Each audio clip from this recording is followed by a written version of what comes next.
from 2003. This is, once again, the Texas Chainsaw Massacre. The most bizarre crimes in the annals of American history. The Texas Chainsaw Massacre. This is my number 2. Number 3. We're actually close on a lot of these. See, I actually thought you were gonna. So I like this better than the remake or than the original. I like the remake better. I can see that. Yeah, it's very good. It's is very good. Technically, it is superior. They do everything that they did in the original, but better. Better, yeah. That's why I like it. I want to watch those characters that are fleshed out just a little bit more, a little bit more polished, a little bit more money. Gore effects. It's like everything's a little bit more. That's why it gets the edge over the original for me. You can't replicate the feel, the roughness of the original. And I don't think that they tried to do that with this one. They just everything that they took great ideas from the original. They just and then used the budget and polished it a bit. And I can see that that's your beef with it. It's a little too polished. Yeah. It's a little too clean. Yeah. Unlike the Friday the 13th remake, which for me was a mid pick. No, I like this better than the original. I think it outdoes the original. Although I think maybe I don't remember. Did we have the remake above the Friday the 13th original? I can't remember. I did not. I don't remember our own rankings. I don't know what I do and don't like. I do remember you had the Nightmare on Elm Street remake very high. Oh, yeah. of all things, that's the most clear. That's the one. Okay, let's get into the plot. This is done by Platinum Dunes, who were absolutely killing it with the remakes until they didn't with the Nightmare on Elm Street remake that nearly ruined the company. It opens with this grainy stock type footage of evidence. It's showing like evidence. It's evidence footage with a narrator, the original narrator from the same narrator from the first entry. His name? John Larroquette. John Larroquette returns once again to deliver the narration without text this time. We don't get the text scroll. Probably for a smart decision because 2003, kids are dumb. They have no attention span. They're not reading. They're not reading. You can't make them read. And they basically recount the exact phrasing from the 1974 original film, except one major change, which we'll get into this. It was a bizarre decision to me. It's not the Sawyer family. What is the name of the new family? The Hewitt family. The Hewitt family. Yeah. They've changed the name of the Sawyers to the Hewitts for some reasons. I don't know why. We then cut to apparently actual police footage from 1973.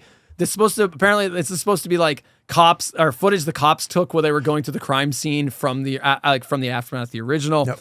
And they do a walkthrough of the Hewitt residence before cutting to a fresh new batch of kids. And we're once again in Texas, 1973. So they're kind of showing you, like, they tease a little bit of the aftermath, and then they're showing you, now it's like, all right, now we're going to show you how that played out. Yep.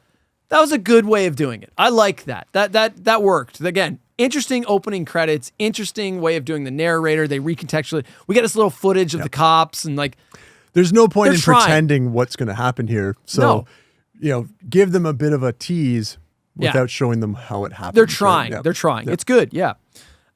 We are introduced to our new protagonists. It's almost exactly copies the kids from the first movie. We get Jessica Biel as Erin. She's basically Sally. Her boyfriend, Kemper, who is what was her boyfriend's name in the first movie? I've already forgotten it. I don't remember. What was his name? Damn it. Richie. Kirk? No. Kirk was it was Pam and Kirk. Yeah, okay. And her boyfriend. No. Her boyfriend was his name. And her not handicapped brother Morgan, who's the Franklin, and then some other couple whose names I didn't even bother to write down. Yep. And the other couple is like awkwardly like hardcore making out in the van at the start. It's like weirdly and the one girl was a hitchhiker. They picked her up. Yeah, I caught that. Yeah, I caught that. She's not even one of the core group, but whatever. They don't really matter. Yeah. Morgan accidentally, they're all like just, they're on this road trip. They're having fun. Again, it's vague on what the point of the road trip was. It's that they went, I think what it was they went to Mexico for like a getaway, and now they're driving back home. They're going to a Leonard Skinner concert. Okay. Yeah, that's what it was. They're going to a concert. Yeah. Okay. Because the reason they were in Mexico gets accidentally revealed by Morgan, who lets slip that they are trafficking 2 pounds of weed. Yeah. They have it like in a pinata. Yeah. Yeah. I don't know. That's kind of clever. And actually at that time, weed, that probably 2 pounds trafficking. Oh yeah. That's a serious charge. Yeah. That's a serious charge. Yeah. So Erin is like, it gets all pissed off at her boyfriend, but they kiss and make up before narrowly missing, once again, a person walking on the road, a girl walking down the road. And they try to speak to the girl, and she's clearly like fucked up and suffering from PTSD. She reminds me of, and I can't believe I'm going to reference this film. She reminds me of Laurie Strode in the second Rob Zombie Halloween film, the opening. Remember when she's like been through hell and she's like shell-shocked walking down the road? Yeah. That's exactly what this girl is like. Yeah. Don't ever watch the Rob Zombie Halloween Part 2. She's the hitchhiker. Well, she's not really a hitchhiker. They just kind of... She's playing the hitchhiker archetype, but she's not. So now I'm not sure if this is if the girl that's making out in the back was a hitchhiker. No, she was. She was. No, okay. she was, because they made a line where it's like... you guys don't even know each other. Yeah, because she says a line where she's like, isn't it convenient that I just happen to be going the same way you guys? Right, yeah. And then he's like the snarky cunt, is like, yeah, that is. Yes. Like some shit like that. Yeah. So they get her into the van, and she eerily states, they're all dead. And she's clearly like fucked up and traumatized. Like she's gone through hell. Something's happened to her.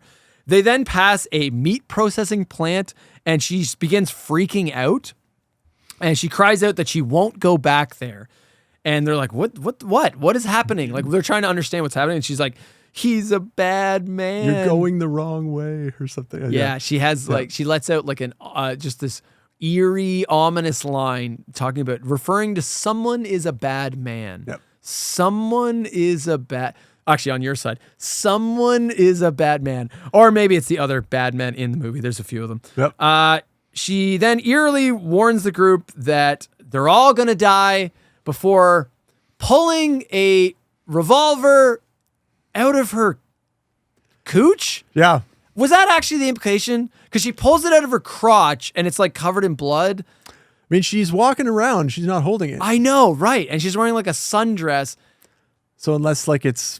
Is that really the implication, is that was up inside her, up her vag, and then she pulled that out? Or maybe it was like in her underwear or something. I don't know. If the implication is that actually was up her vag, that's kind of stupid. It's like something Rob Zombie would do. It's just like needlessly gritty and dark. Yeah. I don't know. That was kind of stupid. She then so she takes the gun out and immediately shoots herself in the head. And it's a pretty brutal. That's an epic scene. It's brutal. Yeah, absolutely brutal. Yeah. Traumatized, the group then they pull over and they start yelling at each other and bicker about what to do. And because they're kind of fucked. Because they have a dead body in their car, which is full of weed, but they have to call the police. So it's like they need to notify the police, but they're trafficking drugs. They're going to obviously, it's now their van is now a crime scene. So what the fuck are they going to do? Fed up, Kemper grabs the piñata full of weed and just chucks it in the field. And he's like, fuck it, we're going to do the right thing.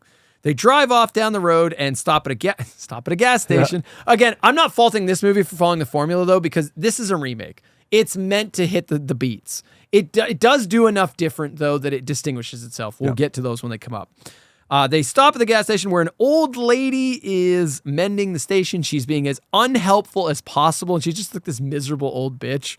And she tells them that she calls the sheriff, and they're like, okay, so when's the sheriff coming? They're like, oh no, you gotta drive out to Old Crawford Mill to meet the sheriff. And they start freaking out. It's like, we don't have time for this. That doesn't make any sense. But also, we have a dead body in our car. Why are we transporting this around? Like, we don't want to drive. That's so like awkward and awful, right? So they begrudgingly have to leave, and they drive with the dead girl still in tow out to meet the sheriff. They arrive at the location, and it's like time passes. They get bored of waiting and they start wandering around the property. They then run into a creepy little boy named Jedediah, who's like lurking in like the shadows of like this barn building on the property. And he eerily asks what happened to the girl, which they're setting up these threads that he is somehow involved with whatever the fuck happened to this poor girl. Yeah. Right. They're early on slow rolling you what will eventually form the Hewitt clan, our cannibal group in this movie. The group then splits up. Aaron and Kemper go where Jedediah said to go to, where I think they said like, oh, you'll find the sheriff or go there. While the rest of the group waits at the van with the kid. Aaron and Kemper come across this huge, creepy old house. And they're looking for the sheriff. And they encounter another creepy figure. It's this like man in a wheelchair. I believe his name is Monty, with his legs chopped off. So he's like what's the word I'm looking for? Like it's like an amputee? Amputee, thank you. He's an amputee in a wheelchair. And again, he's being as unhelpful as possible, just like the old lady at the gas station. Wonder if they're related or connected in some way. And he then, he's like, all right, fine, you can use my phone, go in, but only you. Just one of you. Yeah. Just the hot girl, not the boyfriend. Meanwhile, the actual sheriff shows up at the van and begins questioning the group. The sheriff is played by R. Lee Ermey. R. Lee Ermey. Yeah. He is a brand new character. This is a new archetype. This is one of the biggest new things they add to it. He's if I had to say he was anything, he's probably closest to the Drayton character. It's like if you took the Drayton character, but more sinister. Yeah. Well, he's not comedic. Yes and no. I don't know. I think he's the closest to the Drayton character. Yeah, that's what I'm going to go with. I am the main guy on this show, so I am saying he is the Drayton character. What happens here? Okay. Annoyed with waiting outside, Kemper goes inside to look for Aaron, and exactly at the same runtime point as the original film, 30 minutes in, Leatherface suddenly appears, whacks him in the head with a hammer before dragging him behind a very familiar sliding metal door. Back at the van, the sheriff asks for help wrapping up the girl's body, which he does with saran wrap, which is like so fucking unprofessional. It's like, something's off. And the group's kind of sensing something's not right with this cop. He's not acting professional. Yep. After they finish wrapping up, they put her in his trunk.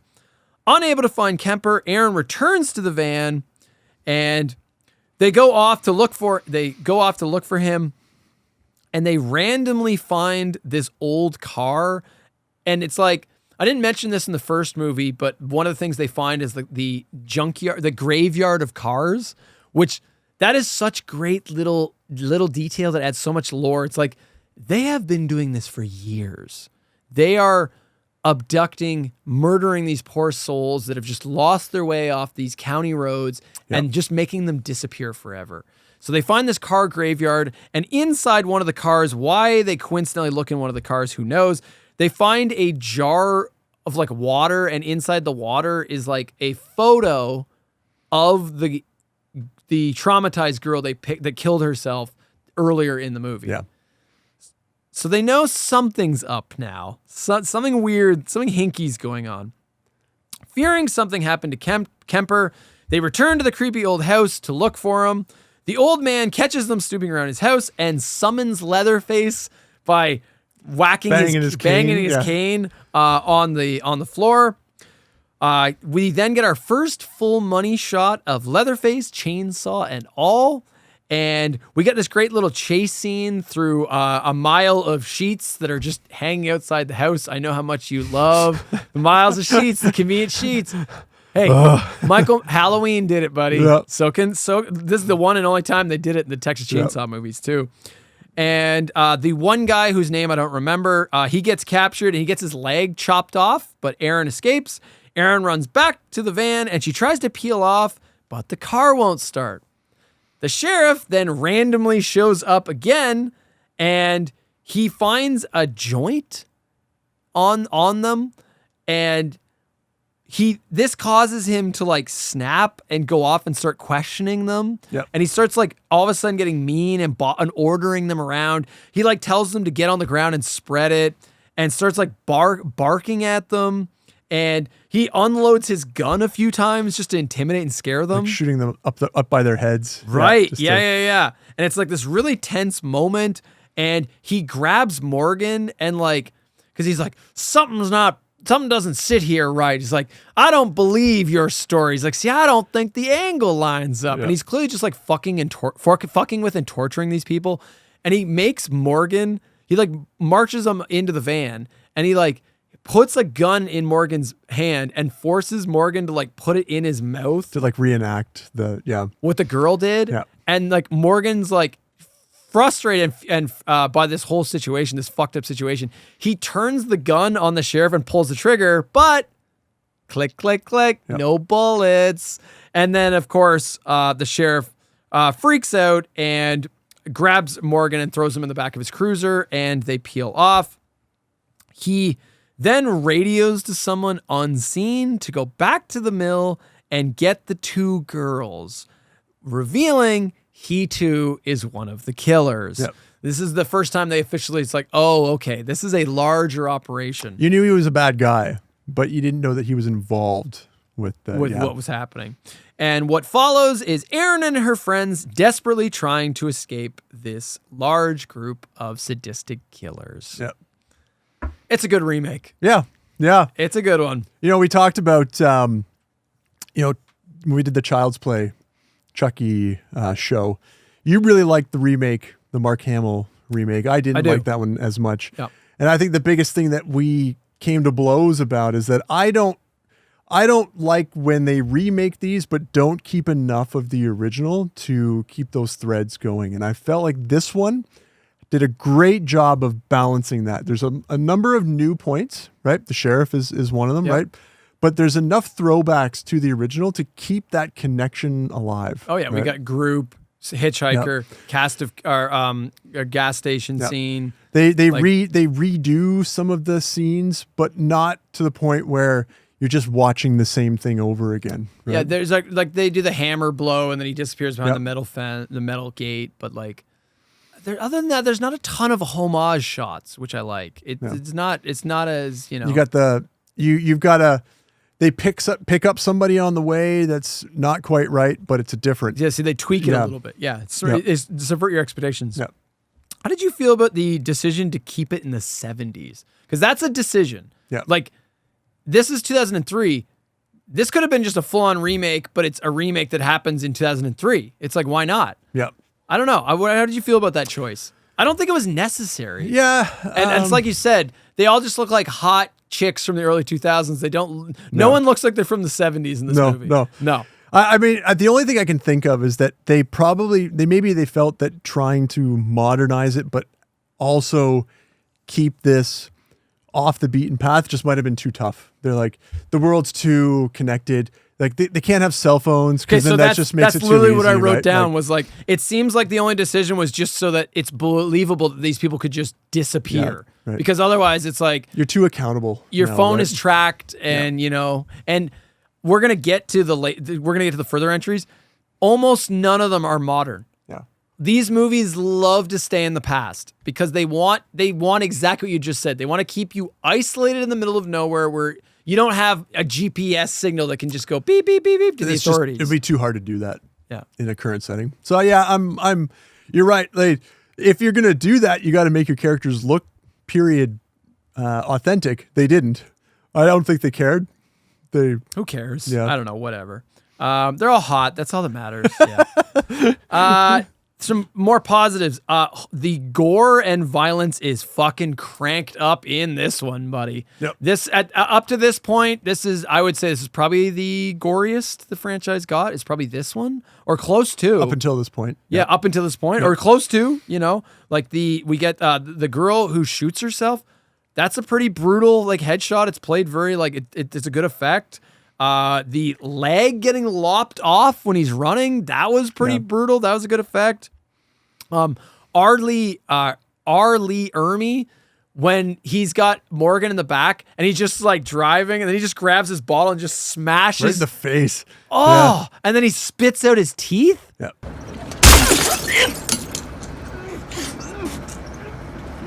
Oh, that was really rude, wasn't it? Oh, look at you. How about that? Look at that shit. We got something else in common now. That was a brutal fucking that was a good effect. They did that well. Whatever that fucking like breakaway bottle was, good timing on that. Yep. A lot there's a few like implied things. You don't see it as much, but when he puts the guy on the meat hook. Oh, those meat hook scenes, man, get me every time. Oh, you feel it. You just feel it. I don't think it shows the hook come out his front. No, but you can feel that hook being sunk into like his spine, and it just, it's good. It's good. It's one of those things where, these movies, it's too easy to have sort of flesh wounds, right? Where, somebody gets cut on the arm or a cut on the torso that they can just ignore and forget for the rest of the movie. But they got to show them getting roughed up a little bit.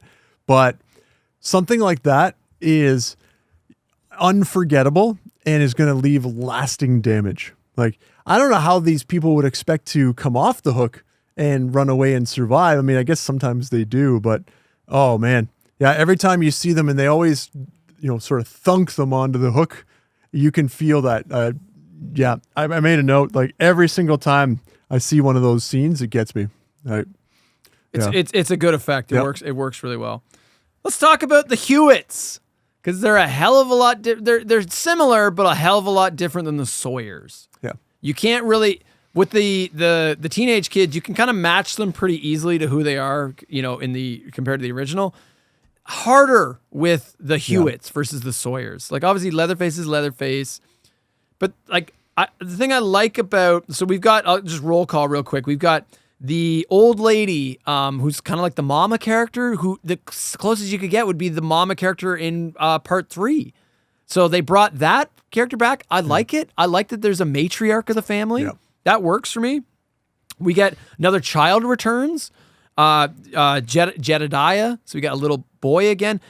They don't explain his lineage. I don't know who his father is. I don't believe it's Leatherface. Yeah. It's left ambiguous. It's very ambiguous as who's related to who. I literally looked up like family trees for these films to try to figure out like who was who, because it's so confusing in the film. It's really confusing later on. Oh, absolutely. Yeah. We've got Monty, who that's actually Leatherface's uncle. Leatherface and R. Lee Ermey's uncle. Yep. He's the brother of the gas station lady, Mama. There's also like the ladies in the trailer who are like tea time. There's the tea lady, the big fat tea lady, but there's the other creepy lady. But they're in like a trailer way far away from the Hewitt residence. And that's one of the things I'd like so much about this version of the Hewitts. They got close to this in some of the entries, but this is the first time it feels like the cannibal family has taken over a town. It's not like one little house. It's like they have satellite locations in other parts of the town, Like that is a terrifying thought. That it's like, it doesn't really matter where you run, you could still run into one of them and they're all radioing to each other the entire time, This area belongs to them. Yes. And it's not just one house. It's like they're killing grounds, It's the killing fields. Yeah, it's great. But they feel, while they are dysfunctional and fucked up, they don't feel campy. Yeah. They got rid of the camp goofiness of part 1 and 2 and 3 and definitely in 4. And there's no bullshit characters like Grandpa. I like they got rid of the Grandpa character because he's just cartoonish. It's not. There's no realm of realism with that. You know. I mean, I think living corpse. in the original, they presented it. It was subtle enough. It was subtle enough. But you can't repeat that. No, right? It's just makes it too unbelievable. So they got rid of that character. That was a good decision. It's like the setting of the Hewitt residence, that big giant house. It's just everything is just filthy. Everything is disgusting. There's just animals running around. There's some great shots inside. The cinematography in this movie is very strong. Yep. The trailer with those two ladies, it's a character in itself. Yep. It's like coated in old newspaper articles all over it. Yeah. Are those newspaper articles of the victims, of the people they killed? I don't know. The exterior of the house is very imposing as well. Yeah. It's got that sort of deep South look to it. It almost feels like a plantation house. That's right. Yeah. Yeah. And they know they struck gold with it because they used it again in the next one in the prequel that followed this. Do you want to jump in with any points? I think you're kind of leaning to this. It's much more serious, right? There's no joking around this time. There's no comedy at all. Similar to what do you do after the original? Where do you go from there? Part 2, they decided to go complete comedy, right? Complete 80s slasher. This one, they're bringing it back around, and they did an incredible job of making this a very serious, very grounded movie. Right from the start, you feel that the tension is there, right? The gore is incredible, right? It's amped up. Yep. Let's talk about Leatherface. Yep. I got him right there beside you, buddy. Yep. What do you think of that design? My whole impression of him, I made a note about it. Leatherface isn't a walking joke this time, right? He's reasonably capable. No. He's actually trying to use his chainsaw as a weapon instead of just kind of carrying it around. There is zero goofiness to this version of Leatherface. Yeah. There's no there's no fat to trim off of this character. He's all business. Right? I like that they're setting him up before you even meet him. The ominous, he's a bad man. Yeah. I interpreted that it was about him, but he also could have been about R. Lee Ermey or even Monty. But Sheriff Hoyt. Yeah, sure, Sheriff Hoyt. Yeah.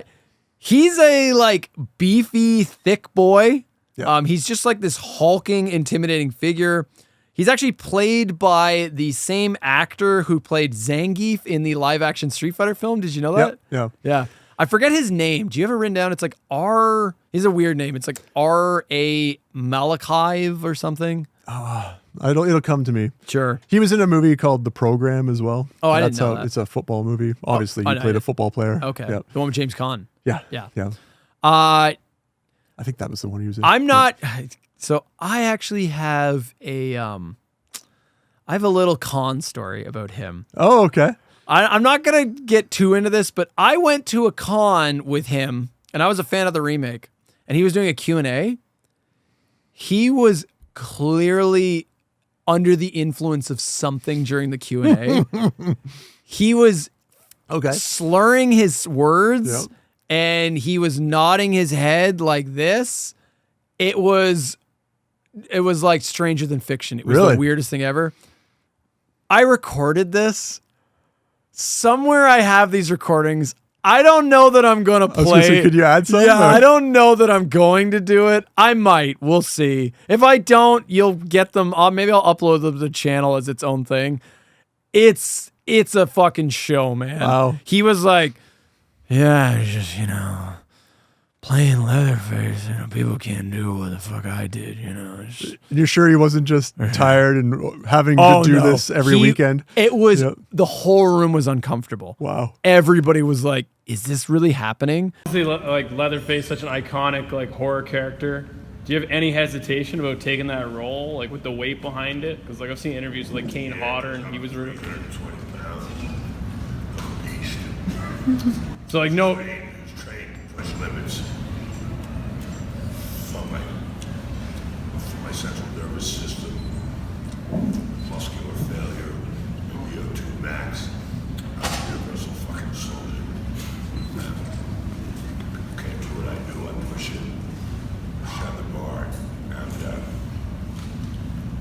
and like the poor like guy they had up there that's like the host that's like asking the moderator asking the questions. He's so awkwardly like, haha, yeah, okay. Who's got another question? Like, and afterwards I talked to the moderator and I was like, that guy was on drugs, right? And the moderator was like, oh, 100%. He's like, that dude was fucked up. So I don't know what he was on. Allegedly. I don't know what he was on. Yeah, I know. Allegedly. Yeah. Yeah. I don't know. Hard to say. Okay. Whether you include this in the show or not, you got to send this to me. I'll show it to you. It's just weird and awkward. Yeah. But he is great. He is very good. All of the shots, he's terrifying in this movie. Yep. He's menacing. It was a good, he does a good job. It's good portrayal. It's good design. Yeah, it's good. I like, one of the moments I like with him, there's a shot that we never got to see this before. They show him prep the meat. Yeah. You know what I'm talking about? He hooks the guy whose leg he cuts off, and then he like takes this butcher paper and like she salts the wound. Yeah. Oh. I mean, if you don't feel that, then you don't feel feelings. And then he just like wraps the guy's leg in like butcher paper, I guess so it doesn't like rot. So he's trying to preserve the meat. And his mannerisms, he is not treating this kid like a human being. Yeah. He's treating him just like food. Like a slab of meat. You're just a slab of meat. That's great characterization. Yep. Oh. Let's gush for a second because I know you love this too. Leatherface's lair didn't exist in any of the other movies. You know what I'm talking about? He's got like the entire basement of the Hewitt residence is Leatherface's actual fucking lair. They built this lair set. It is so fucking cool and creepy. Yep. It's like the whole thing, it's like a creepy workstation for him. He's got like tools and everything, like a big roll of butcher paper. Yep. And like all of his little implements and hooks and piercings and wire and string. It's like, Is this one flooded as well, or am I thinking? Yes. Okay, it is flooded. Okay. And it's like, okay, it's literally dripping with water. Yep. The whole ceiling is constantly dripping water from, I'm guessing, condensation of moisture from the humidity. There's like puddles of water on the floor. It's like something a creature of the night. It's like a Dracula cave workshop. Oh my God, this set's amazing. Especially since when you're looking at the exterior of the house, there's no way to know that this is sitting underneath all that, right? So the house right is in the basement. Yeah. It's like this subterranean workshop. And what a great set. Love it. Yeah. Do you have a point you want to jump in with? No, I'm just going to say, like, when he's carrying one of the characters down, I think it's the one that gets his leg cut off. You can tell he knows, oh God, I don't want to be going to where this is. And he's like scratching his nails right off. I mean, like it just sets up. Great shot. It sets up where he's going to be in this awful He's basement. about to go to hell. He's going in the belly of the beast. Right. Yeah. Yeah. Let's talk about Arlie Ermy for a second. It's a big addition. Arlie Ermy is that's a big name, I think. He's in a lot of shit, but like, this is way after Full Metal Jacket. Like, he is a respected actor at this point. He was in Seven. He was like the police. Oh, he's in all kinds of shit. Yeah, he's in all kinds of shit. He had considering he was just actually a military officer, he gained quite the career because the man can act. He always plays the same kind of character. Yeah. His range isn't far, but he's good. Only he does this. Yeah, right. Great addition to the franchise. Yeah. Great addition to the franchise. The first shot, they set this up. Show, don't tell, filmmakers. Show, don't tell. Opening shot, first time we see him, he's chewing this big wad of tobacco and just spits it out. You notice it all dribbles down his... Yeah. He is just pure attitude, this character. He does not give a fuck. He owns every situation he is in. He is in total fucking control. He's also kind of a comedic relief. Which kind of. Kind of. They are. I put he's definitely our comedic relief, but he's also fucking terrifying. Yeah. Like they know enough not to push this too far, and they definitely know where the line is, and they don't come anywhere near it. Like credit to them for that. Well, he just feels in total control of every situation he's in, and he can just do whatever the fuck he wants like to these poor fucking people. You're not laughing out loud. You're like, yeah, there you go. I'll bet she's real unhappy, real sorry that you're getting fucking her blood all over your goddamn arm.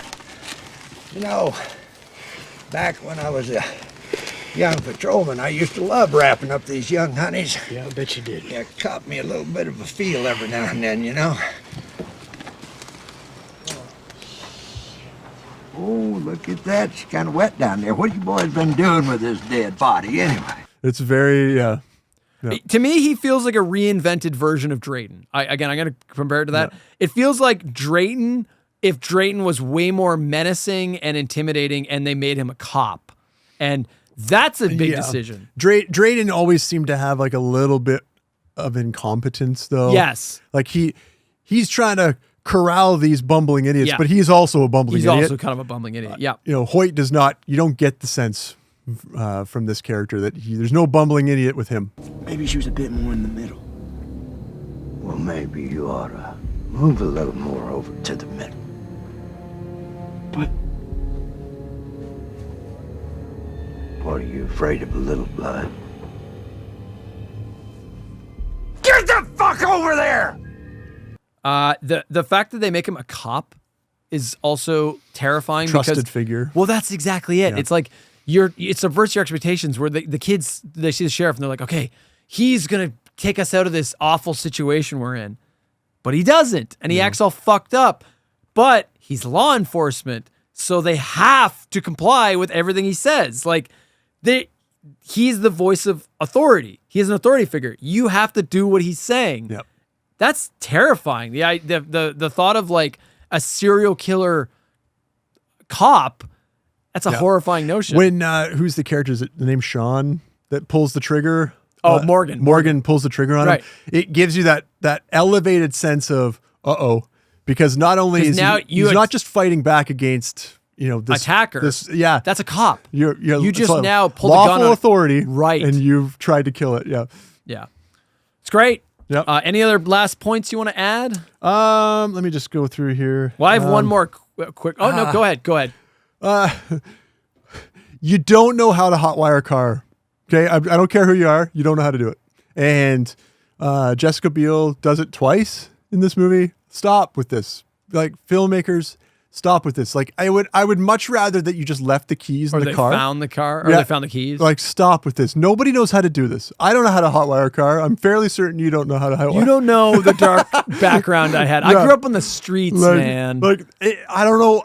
Every time I see this, my childhood was constant rap battles and break dances. Okay, break dance fights. Okay, I've seen shit. Okay, I come from the mean streets of a small some small farmland in Ontario, Canada. Right.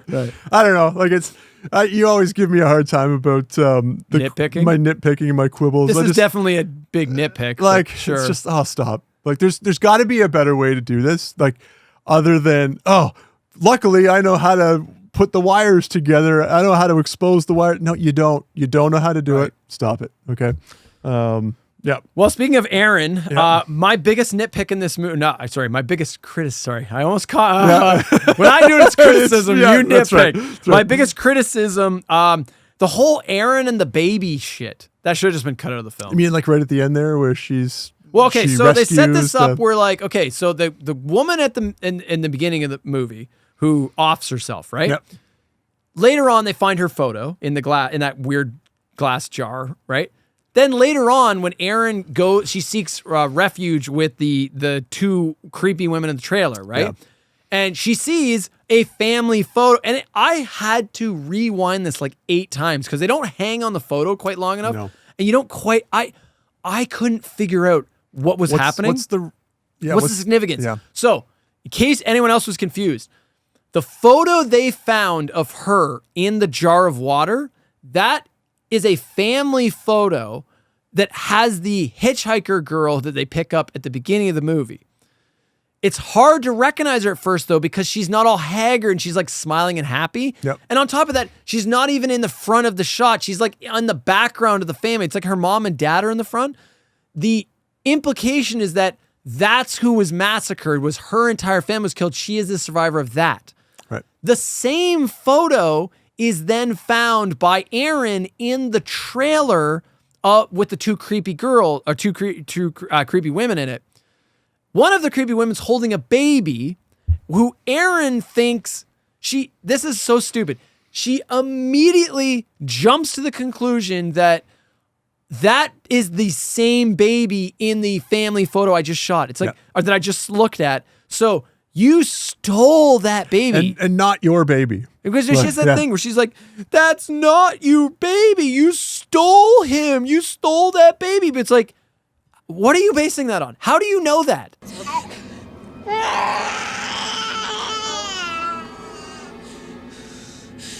That's not your baby. You stole her! Yeah. How are you making... I couldn't make the film showed me what you saw, and I didn't have a fucking clue what you were talking about. I had to go back several times and go like, what was that whole baby thing? Yeah. I still didn't get it. She jumps to a conclusion pretty quick. Based on nothing. With no information Right, whatsoever. but it's like... Because she's like, that baby is the baby in that photo. How do you know that? Yeah. Now, it turns out to be true. Again, how do you know that? And it's also pointless. So the whole thing is like the end, when Erin gets away in the end, she peels off the car. She takes the baby with her. Yep. Cool. I guess. It was like, but you could have just cut out that whole baby shit. Yeah. And it would have impacted nothing. You're already our hero character. We don't need more to you don't need more motivation. You don't need more motivation other than get the fuck out of there, girl. Right. Get away. I love that they cut Leatherface's arm off. You don't tend to see that. Like, that's a lasting... It was a poor decision. Yeah? I mean... We're going to get to it. It means because it fucked up the sequel. It means you can't do anything after. That's right. But you know what, though? Credit for committing to something like that. So what Mark's referring to is in the film, Aaron attacks Leatherface with a butcher blade and lops his fucking arm off. Yeah. Terrible decision. And the reason is it pigeonholed them. Yeah, it's a terrible It fucked decision if them. you want to cookie cutter 17 more of these. But for this movie, right, it's a great choice. You're thinking about it because I know what they were forced to do because of that decision. Yeah. I think it's because of that decision. Again, I mentioned this earlier. We could have gotten a one-armed Leatherface for the next entry. Why the fuck not? I mean, we got a Michael Myers that has like 3 fingers and he's doing just fine in Halloween Kills. But I mean, so often, and I talked about this earlier, you see these characters get these little niggling injuries that don't really do anything, right? Nope, this one has an effect. You don't have an arm for the rest of the movie because it wasn't... Well, it's right at the end. It's near right the end, but it's not... No, it's right at the end. It's literally like the last 10 minutes. He's still going around for a little bit with one arm. Like, I thought it was... Yeah. No, he's out of commission. No, he does one last slash. He gets one last slash at her car as she's peeling off. No, he's done at that point. Either way. Good call. I'll give them. It was a bold decision. Yep. Yeah, and I always respect bold. It's something. Yep. I think they regretted that decision though. Can we move on to the follow to that?